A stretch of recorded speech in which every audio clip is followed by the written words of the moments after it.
ये कथा है भगवान शिव की, जो हजारों साल पुरानी है। इस कथा के आगे मृत्यु भी अपने घुटने टेकती है। हजारों साल पुरानी बात है। घने जंगलों के बीच ऋषि मृकंड और उनकी पत्नी मरुद्वती की कुटिया थी।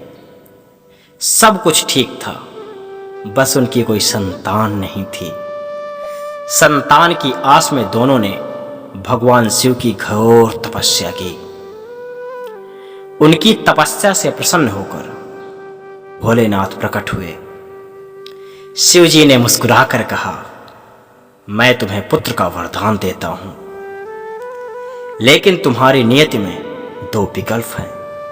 पहला, तुम्हें एक ऐसा पुत्र मिले जो सदाचारी हो, लेकिन उसकी आयु केवल 16 वर्ष हो। दूसरा, तुम्हें एक मंदबुद्धि पुत्र मिले जो 100 वर्ष जिए। तुम क्या चुनते हो? ऋषि दंपति ने भारी मन से 16 वर्ष की आयु वाले दिव्य और संस्कारी पुत्र को चुना। कुछ समय बाद उनके घर एक अत्यंत तेजस्वी बालक ने जन्म लिया। उसका नाम रखा गया मार्कंडेय। मार्कंडेय बचपन से ही अद्भुत थे। वे अपना सारा समय शिव भक्ति और वेदों के अध्ययन में बिताते। देखते ही देखते साल बीतने लगे। जैसे ही मार्कंडेय अपने 16वें वर्ष में पहुंचे, माता पिता की आंखों से आंसू थमने का नाम नहीं ले रहे थे। एक दिन मार्कंडेय ने पिता के पैर पकड़ लिए। पिताजी, आपकी इस उदासी का रहस्य क्या है?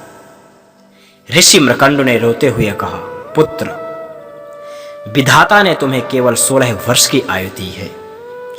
आज तुम्हारी उम्र का आखिरी दिन है। आज काल तुम्हें हमसे छीन लेगा।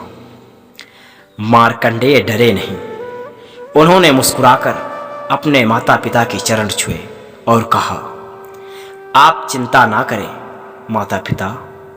जिसके रक्षक स्वयं महादेव हों, उसका काल भी क्या बिगाड़ सकता है। मार्कंडेय तुरंत समुद्र तट पर गए।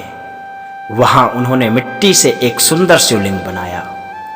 वे शिवलिंग के सामने बैठ गए और पूरी आत्मा से महामृत्युंजय मंत्र का जाप करने लगे।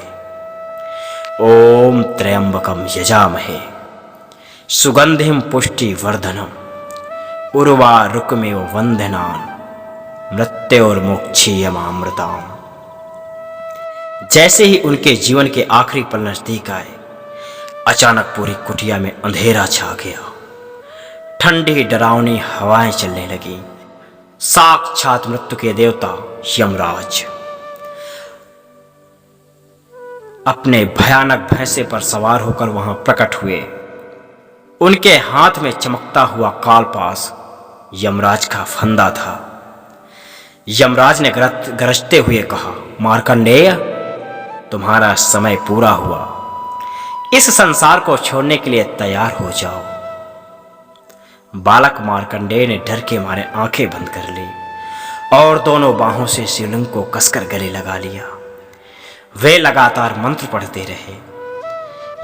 यमराज ने बिना रुके अपना कालपाश फेंका। वह फंदा सीधे जाकर मार्कंडेय के गले में पड़ा, लेकिन चूंकि मार्कंडेय शिवलिंग से लपटे हुए थे, इसलिए वह फंदा गलती से शिवलिंग पर भी जा गिरा। ब्रह्मांड के स्वामी के प्रतीक पर काल का पास, यह महादेव का घोर अपमान था। तत्काल वह शिवलिंग भयंकर गर्जना के साथ बीच से फट गया। धरती कांपने लगी और शिवलिंग के भीतर से साक्षात भगवान शिव का कालांतक, काल के भी काल रूप में प्रकट हुए। उनकी तीसरी आंख खुली थी, जिससे क्रोध की अग्नि बरस रही थी। शिव जी ने त्रिशूल तानकर यमराज को पीछे धकेला और क्रोध से दहाड़े, यमराज, तुम्हारी यही हिम्मत, मेरे इस अनन्य भक्त को छूने का दुस्साहस तुमने कैसे किया? यमराज भय से कांप उठे। उन्होंने तुरंत अपने घुटने टेक दिए और हाथ जोड़कर बोले, हे महादेव, मुझे क्षमा करें। मैं तो केवल सृष्टि के नियम और विधाता के लिखे लेख का पालन कर रहा था। शिव जी का क्रोध शांत हुआ। उन्होंने मार्कंडेय की पीठ पर अपना दिव्य हाथ रखा। भोलेनाथ ने मुस्कुराकर कहा, विधाता का लेख मेरे भक्तों पर लागू नहीं होता। आज से विधाता की लिखी लकीर बदलती है।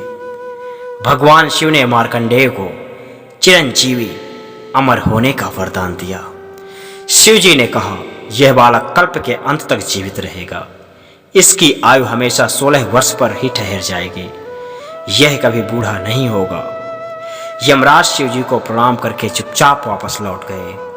वह नन्हा बालक अपनी अटूट भक्ति के बल पर काल को हराकर अमर ऋषि मार्कंडेय बन गए।